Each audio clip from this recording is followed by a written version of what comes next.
Hi friends. இன்னைக்கு பார்த்தீங்கன்னா, நாங்க ஒரு மேட்ச் ரிவ்யூ எடுத்துட்டு வந்திருக்கேன். என்னன்னு பார்த்தீங்கன்னா, நேத்து நாங்க ஆக்சுவலா எஸ்ஆர்எச் விசஸ் கேகேஆர் வந்து 4 பேரா பேசுனோம். அது வந்து ஒரு டெக்னிக்கல் இஷ்யூனால கொஞ்சம் அந்த வீடியோ இதாயிடுச்சு.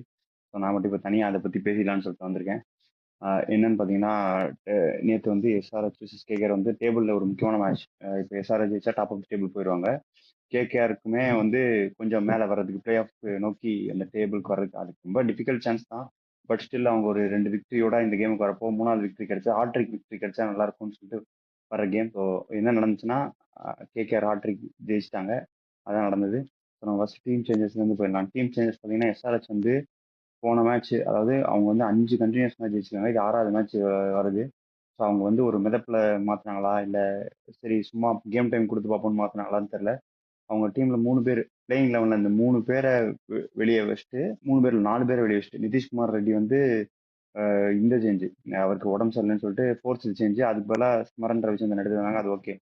பட் அதுக்கு இல்லாம பிரபுல் இங்கே, சகிப் ஹசன், ஹர்ஷ் துபே 3 பேர் இம்பாக்ட்ல போட்டு ஹர்ஷல் பட்டேலையும் சிவாங் குமார் எடுத்துட்டு வந்தாங்க. ஸோ உங்களுக்கு வந்து பாத்தீங்கன்னா இப்போ நிதிஷ்குமார், பிரபுல் இங்கே, சிவாங், அது சகிப் ஹசன், ஹர்ஷ் துபே 4 பவுலிங் போற ஆப்ஷனை மாத்திட்டு வரன் ரவிச்சந்திரன் பேட்டர் அவரை உள்ள எடுத்துட்டு வந்துட்டாங்க. சகிப் ஹசனை இம்பாக்டா வச்சுட்டாங்க. ஸோ மூணு மூணு இப்போ 3 பவுலிங் போற ஆப்ஷன் பிரபுல் இங்கே, சகிப் இது நிதிஷ்குமார் ரெட்டி பிளஸ் வந்துட்டு ஹர்ஷ் துபே 3 பவுலிங் போற ஆப்ஷன் வெளியே இருந்துட்டு ஹர்ஷல் பட்டேலையும் சிவாங் குமார் 2 பவுலிங் ஆப்ஷன். ஒரு பவுலிங் ஆப்ஷன் கட் பண்ணிட்டு அதுவும் ஹைதராபாத் பிச்சில் உள்ள போனதுன்றது வந்து ஒரு மிஸ்டேக்குன்னு தான் நான் சொல்லுவேன். அதுபடிதான் நடந்துச்சு. ஆனா அவங்க வந்து பேட்டிங்ல கொஞ்சம் சொதப்பிட்டாங்க. ஃபர்ஸ்ட் பேட்டிங் எஸ்ஆர்எஸ் தான் பிடிச்சாங்க. டாஸ் ஜெயிச்சு பேட்டிங் ஆடினாங்க. பவர் பிளே வரைக்கும் நல்லா தான் போயிட்டு இருந்துச்சு. பவர் பிளே முடிஞ்சு 9 ஓவர் வரைக்குமே நல்லா தான் போயிட்டு இருந்துச்சு. 90 ரன் அந்த ரேஞ்சில் போயிட்டு இருந்தாங்க. அதுக்கப்புறம் பால் வந்து எப்போ கேகேஆர் ஸ்பின்னர்ஸ் கிட்ட போச்சோ அப்பயே திரும்பிடுச்சு மேட்ச். ஸோ வரிசையா நிறைய விக்கெட்ஸ் லூஸ் பண்ணி இது ஆயிடுச்சு. அவங்களுக்கு ஒரு கொலாப்ஸ் மாதிரி ஆகி 160 அந்த ஆர்டர்லயே முடிச்சிட்டாங்க. உங்களுக்கு பவர் பிளேல முடிஞ்சு ஒரு 9 ஓவர்ஸ் 90 அந்த ரேஞ்சில இருந்து 20 ஓவர்ஸ் 160ன்னு போறது வந்து கொஞ்சம் ஒரு கிட்டத்தட்ட all out. Actually 19 overs all அவுட்டே ஆயிட்டாங்க.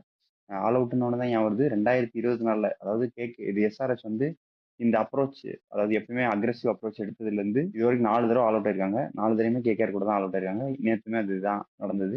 அவங்களுக்கு வந்து கேகேஆருக்கு எகென்ஸ்டா ரெக்கார்டுமே ரொம்ப போரா இருக்கு. எப்படி வந்து மும்பைக்கு வந்து கேகேஆருக்கு மும்பைக்கு வந்து கேகேஆர் கூட அஹெடா இருக்குமோ அந்த மாதிரி கேகேஆருக்கு எஸ்ஆர்எச் கூட அஹெடா இருக்கு. ஸோ அது வந்துட்டு அவங்க அதெல்லாம் எதுவுமே பார்க்காம டீம் சேஞ்சஸ் குளறுபடி பண்ணி உள்ள போய் பேட்டிங்லயுமே கொஞ்சம் சொதப்பி இஷான் கிஷன், டிராவிஸ் ஹெட்டும் இஷான் கிஷனும் சூப்பரா ஆனாங்க. இஷான் கிஷன் ஒரு 50, டிராவிஸ் ஹெட் ஒரு 50 அடிச்சுமே 160 தான் வந்திருக்குன்னா அப்ப மீதி பேட்டர்ஸ் தான் எப்படி கான்ட்ரிபியூட் பண்ணிருக்காங்கன்றதை நீங்க பாத்துக்கணும். அந்த மாதிரி ஒரு மோசமான நிலைமை தான் அவங்களுக்கு. பட் இருந்தாலும் கேகேஆர் பவுலர்ஸ்க்குமே கிரெடிட் கொடுக்கணும். அவர் வந்து எல்லாருமே ஓரளவுக்கு டீசெண்டா போட்டாங்க. அவங்களோட ஸ்பின் ட்வின்ஸ் சூப்பராகவே போட்டாங்க. மற்ற பவுலர்ஸுமே உங்களுக்கு வந்து டீசெண்டா போட்டாங்க. பவர் பிளேல அடி வாங்கினா கூட அவர் வந்துட்டு கார்த்திக் தியாகி வந்து அபிஷேக் சர்மா வந்து கொஞ்சம் பேஸ் பேக்கப் லென்த் போட்டு அந்த பாடி லைன் அட்டாக் பண்ணி அது வந்து நீங்க ஸ்ரவன் வந்து இதுக்கு முன்னாடி வீடியோக்கள் நிறைய சொல்லியிருப்பாரு. அவர் லெக் சைடு அடிக்க வைங்க, லெக் சைடு அடிக்க வைங்க. அந்த மாதிரி லெக் சைடு அடிக்க வச்சு கொடை கிளம்பி அவுட் ஆக்கிட்டாரு. ஸோ அதுக்கப்புறம் பார்த்தீங்கன்னா ஹெட்டும் விஷானுக்கு கொஞ்சம் ஓரளவுக்கு டீசெண்டாக நல்லாவே ஆடிட்டே வந்தாங்க. எப்போ ஹெட் அவுட் ஆனாரு. அதுக்கப்புறம் அப்படியே கிளாசனுக்கு வந்து ஒரு சூப்பர் கேட்ச், கவர்மெண்ட் கால் வந்து ஒன் ஹேண்டட் பிளைண்டர், இது கண்ணாடிக்கு முன்னாடி தான் உடஞ்சி போய் பிடிச்சாரு. ஸோ அதுக்கப்புறம் வந்து அப்படி டவுன்ஃபால் தான் உங்களுக்கு. அதுக்கப்புறம் பார்த்தீங்கன்னா பேட்ஸ்மேன் பார்த்தீங்கன்னா நிதிஷ்குமார் ரெட்டி இல்லாதது வந்து வரன் ரவிச்சந்திரன், அனிகேத் வர்மா, சலீல் அரோரா. அந்த மாதிரி உங்களுக்கு வந்து எல்லாருமே யங் பேட்ஸ்மேனாக இருக்கிறப்போ ஒரு எக்ஸ்பீரியன்ஸ் இல்லாம ரெஸ்பான்சிபிலிட்டி எடுக்க முடியாது. மெச்சூர்டான ஒரு இன்னிங்ஸ் அவங்களால பில்ட் பண்ண முடியல. இஷான் கிஷன் ஆடிட்டு இருந்தாரு ஒரு 16 ஓவர் 15 ஓவர் வரைக்கும் ஆடினாரு. அவருமே அவுட் ஆகவே அப்படியே கூட சேர்ந்து டீம் மொத்தமாக காலியாச்சு. அவங்க வந்து இம்பாக்ட் ஸ்டபிள் சகிப் ஹசன் வச்சிருந்தாங்க. அப்ப கூட சகிப் ஹசனை வந்துட்டு பவர் பிளேல அந்த பவுலிங் ஆரம்பிக்கும் போதே எடுத்து வரல. பவர் பிளே முடிஞ்சதுக்கு அப்புறம் தான் எடுத்துட்டாங்க. ஸோ அவங்க பவர் பிளே பவுலர்ஸ் வந்து சகிப் ஹசன் கிடையாது, பிரபுல் இங்கே கிடையாது. ஹர்ஷல் பட்டேலை மாத்தி எடுத்துருங்க. ஹர்ஷ் துபே முன்னாடி பவர் பிளேல போட்டிருந்தாரு, அவருமே இல்லை. அப்படின்றப்போ அவங்களோட மெயின் பவுலர் இஷான் மலிங்காவை பவர் பிளேல 2 ஓவர் யூஸ் பண்ண வேண்டியதாயிடுச்சு. அப்புறம் அபிஷேக் சர்மா வச்சு ஓபன் பண்ண வேண்டியதாயிடுச்சு. அவங்களுக்கு வந்து அபிஷேக் சர்மா இல்லாம சகிப் ஹசனும் இல்லாம 4 பவுலிங் ஆப்ஷன் தான். Shivang Kumar, Pat Cummins, Ishan Malinga, Harshal Patel. So அப்படின்றப்போ அபிஷேக் சர்மா தான் அந்த 5வது பவுலிங் ஆப்ஷன் இம்பாக்ட் சப் எடுத்துட்டு வரதுக்கு முன்னாடி. ஸோ அது மாதிரி அவங்க வந்து நேற்று அவங்க திங்க் டேங்க்ல தான் கொஞ்சம் பிரச்சனை, அவங்க டிசிஷன்ஸ் கொஞ்சம் பிரச்சனை. ஸோ அதனால தான் மேட்ச் கைவிட்டு போச்சுன்றது கூட சொல்லலாம். இப்போ இன்கேஸ் அவங்க கிட்ட பிரபு இங்கே, சகிப் ஹசன், ஹர்ஷ் துபே இந்த 3 பேர்ல 2 பேர் பவர் பிளேல இருந்தாங்கன்னா உங்களுக்கு இஷான் மலிங்கா வந்து அவர் வந்து மிடில் ஓவர்ஸ் அந்த 6வது ஓவர் பவர் பிளேல போடுறாரு. அதுக்கப்புறம் அந்த 5வது 6வது ஓவர் அந்த 2 ஓவர்ல 1 ஓவர் போடுறாரு. அதுக்கப்புறம் மிடில் ஃபேஸ்ல தான் விக்கெட் எடுக்கிறாரு. ஸோ அந்த ஃபேஸ்ல அவர் எடுத்துட்டே வர முடியல. நீங்க பவர் பிளேல மிடில் ஃபேஸ்ல போட முடியாது. டெத்துல வேணும் அவரு. அப்படிங்கிறப்போ அது கொஞ்சம் ரொம்ப பிரச்சனையாயிடுச்சு அவங்களுக்கு. அதே மாதிரி நம்ம கேகேஆரோட பேட் இது டீம் சேஞ்சஸ் பார்த்தீங்கன்னா, அவங்க வந்து டீம் சேஃபரட்ட இது பண்ணிட்டு ஸ்பின் எடுத்துட்டு வந்தாங்க திரும்ப. அதே மாதிரி ரமன்தீப் எடுத்துட்டு மனிஷ் பாண்டே எடுத்துட்டு வந்தாங்க. மனிஷ் பாண்டே இது வந்து பாத்தீங்கன்னா ரோஹித் சர்மா அதுக்கப்புறம் விராட் கோலிக்கு அப்புறம் அவர் தான் 2008ல இருந்து 2026 வரைக்கும் எல்லா ஐபிஎல்லையும் ஒரு மேட்ச் ஆடினவர். அந்த மாதிரி ஒரு ரெக்கார்டு இந்த மேட்ச் அவர் ஆடினதுனால வந்துச்சு. அவர் பேட்டிங் வரல, பட் இருந்தாலும் 11ல இருந்ததுனால அந்த ரெக்கார்டு 3வது player to represent all 19 years அந்த மாதிரி அந்த ரெக்கார்டு. அவங்க வந்து இப்போ எஸ்ஆர்எஸ் பேட்டிங் அப்படின்னு சொல்லிட்டோம். கேஆர் பவுலிங் ஓரளவுக்கு டீசெண்டாக போட்டாங்க, ஃபீல்டிங்குமே நல்லா இருந்தது. அதே அப்புறம் கேகேஆர் பேட்டிங்க்கு வந்தோம்னா எஸ்ஆர்எச் வந்து அந்த பவுலிங் அவங்கக்கிட்ட ஆப்ஷன்ஸ் வந்து இதாக இருந்தது. பவர் பிளே பவுலர்ஸ் இல்லை, ஹர்ஷல் பட்டேல் பவர் பிளேல போட முடியாது. அப்படின்றப்போ பேட் கமின்ஸும் ஈசான் மணியும் 2 ஓவர் போட்டு அபிஷேக் சர்மா 2 ஓவர். இப்போ நீங்கள் ஹர்ஷ் துபே வச்சிருந்தீங்க. எனக்கு தெரிஞ்சு நிதிஷ்குமார் ரெட்டி வந்து ஒரு ஆல்ரவுண்டர். அவருக்கு பதிலாக நீங்கள் எப்படி ஒரு பியூர் பேட்டரை ரீப்ளேஸ் பண்ணி எடுத்துட்டு வந்தீங்கன்றது எப்படி யோசிச்சிங்கன்றது தெரியல. அதுக்கு பதிலாக நீங்கள் ஹர்ஷ் துபே வச்சிருக்கலாம். அவர் ஒன்றும் பெருசாலாம் இது பண்ணல. வான்கடையில் ஒரு லெஃப்ட் ஹேண்ட் பேட்ஸ்மனுக்கு ரியான் டிக்லிட்டனுக்கு போடப்போய் அவர் கொஞ்சம் அடிச்சிட்டாரு.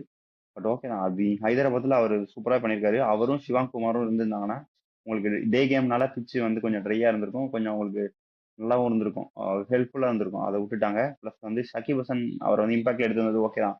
அதுதான் அவங்க எப்பயும் பண்ணிட்டு இருக்காங்க. ரஃபுல் ஹிங்கேக்கு பதிலாக ஹர்ஷல் பட்டேல் ஏன்னு தெரியல. நாங்கள் வந்து நேற்று நாங்கள் எல்லாம் சேர்ந்து பேசும்போது கூட யோகி சொல்லியிருந்தாரு என்னன்னா, நாங்கள் வந்து அவங்க உணர்கேட்டு ஹர்ஷல் பட்டேல்ல இருந்து கடந்து போயிட்டாங்க புது பவுலர்ஸ் வந்ததுக்கு அப்புறமும் நினைச்சோம் அப்படின்னு பேசியிருந்தாரு. பட் அவங்க இல்லை அப்படின்ற மாதிரி இந்த டிசிஷன் எடுத்துட்டு இருந்தாங்க. அவர் பிரபு இங்கே வந்து பவர் பிளேல கொஞ்சம் ரன்ஸ் போவார். பட் டெத்துலலாம் வந்து அவங்களுக்கு ஹெல்ப்ஃபுல்லாக யாக்கர்ஸ் போடுறது, அதுவும் இல்லாமல் பவர் பிளேல ஸ்விங் பண்ணுவார் கொஞ்சம். உங்களுக்கு இதே பிச்சில் தான் அவர் இதே கிரவுண்டில் பிச்சுன்னு சொல்ல மாட்டேன், இதே கிரவுண்டில் தான் அவர் வந்து யாருமே பண்ணாத விஷயத்த ஒரே ஓவரில் 3 விக்கெட் எடுத்து பண்ணி கொடுத்துருக்காரு. ஸோ உங்களுக்கு இந்த கிரவுண்டில் வந்து அவருக்கு கொஞ்சம் ஹெல்ப் இருந்திருக்கும். ஸோ அவரை நம்பியே ஆடிருக்கலாம். தெரில ஏன் மாத்துனாங்கன்ட்டு. அவங்களுக்கு மாத்துனதுனால இந்த 2 சேஞ்ச் பண்ணாலும் அவங்க பவர் பிளே பவுலர்ஸ் இல்லை. அதனால பேட் கமின்ஸ் 2 ஓவர் போட்டாரு. இஷான் மலிங்கா அவங்க வந்து பவர் பிளேல டேக் ஆன் பண்ணிட்டாங்க. அவங்க 2 பேரையும் டேக் ஆன் பண்ணி 6 ஓவருக்கு 50 ரன் மேலே அடிச்சு வச்சுட்டு மீதி அதுக்கப்புறம் கேகேஆர் பேட்டர்ஸ் வந்து ஒன் டே இன்னிங்ஸ் ஆரம்பிச்சிட்டாங்க. ஃபின்னாலன் வந்து அவருக்கு வந்து பெருசா நின்றுலாம் அடிக்க தேவையில்லைங்க. நானு 10 பால் 28, 10 பால் 30, அதாவது பிரியன் ஷாரியா பண்ற வேலையை நான் பண்றேன்ற மாதிரி பண்ணிட்டாரு. ஸோ உங்களுக்கு 160 சேஸ்ல அந்த வேலையை பண்ணிட்டாருன்றப்பவே உங்களுக்கு டக்குன்னு ரெக்கார்ட் ரன் 6, 6.5, 7 கிட்ட போயிடுச்சுன்னா அதுக்கப்புறம் நீங்க ஒன் டே இன்னிங்ஸ் ஆனீங்கன்னா போதும். உருட்டி உருட்டி உருட்டி உருட்டி அந்த மாதிரி ரஹானேவும் ரகுவன்ஷியும் ஏற்கனவே அந்த மாதிரி பிளேயர்ஸ் தான் அவங்க. Similar kind of players. அவங்க ஈஸியா அப்படியே எடுத்துட்டு போய் சேஸை முடிச்சிட்டாங்க. கடைசியில இவர் அவுட் ஆனாரு, ரஹானே அவுட் ஆனாரு கூட. பட் ரகுவன்ஷி அந்த பக்கம் வந்து அப்படியே எடுத்துட்டு போயிட்டாரு. ஸோ அவங்களுக்கு வந்து ஈஸி சேஸாக தான் இருந்தது அது.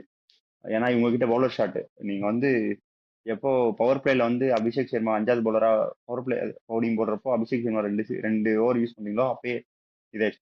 அது பிளஸ் வந்து அபிஷேக் சர்மா வந்து பின்னாலுக்கு வந்து லெஃப்ட் ஆர்ம் ஆஃப் ஸ்பின்னர் அந்த வீக்னஸ் இருக்குன்னு அபிஷேக் சர்மாவெல்லாம் போட வச்சீங்கன்னா அவர் அதுக்கு அவுட் ஆகிற அந்த அளவுக்கு வீக்னஸ் இல்லை அவருக்கு. ஏற்கனவே ரிவர்ஸ் பிக்சர்ஸ்ல ஹர்ஷ் துபே போட்டு அவர் அவுட் ஆகியிருக்காரு. அப்போ ஹர்ஷ் துபேயாச்சும் நீங்க வச்சிருக்கணும், அதுவுமே வைக்கல. ஸோ வந்து எனக்கு தெரிஞ்சு இந்த மேட்ச்ல வந்து அவங்க எஸ்ஆர்ஹெச் வந்து 5 விக்டரிக்கு அப்புறம் நம்ம பேசணும். பஞ்சாப் லாரி மாதிரி இவங்களும் புயல் மாதிரி போயிட்டு இருக்காங்க, எப்படி நிப்பாட்டுவாங்களா இல்லை டாப் 2ல போய் ஃபினிஷ் பண்ணிடுவாங்களா. இன்னைக்கு ஆக்சுவலாக அவங்க ஜெயிச்சிருந்தா டாப்புக்கு போயிருக்கலாம். டாப் 2 பொசிஷனுக்கு ஈஸியாக கம்ப்ளீட் பண்ணுற டீமாக போயிருக்கலாம். அவங்க வந்து கொஞ்சம் 5 வின் வந்ததுக்கப்புறம் கொஞ்சம் மிதப்புல டெசிஷன் எடுத்துகிட்டு வந்ததுனால கேகேஆர் கிட்ட தானே எந்த பிளேயர்னாலும் எடுத்து வந்து ஜெயிச்சிடலாம் அந்த மாதிரி ஒரு மைண்ட் செட்டுக்கு போயிட்டாங்களோன்னு தோணுச்சு இந்த மேட்ச்ல. இந்த லாஸ் வந்து டேபிளை வந்து இன்னும் ஹெல்ப் பண்ணிருக்கு உங்களுக்கு. எஸ்ஆர்எஸ் 10க்கு 6, ஆர்ஆர் 10க்கு 6, ஈவினிங் மேட்ச்ல வந்து ஜிடி ஜெயிச்சா அவங்களும் 10க்கு 6.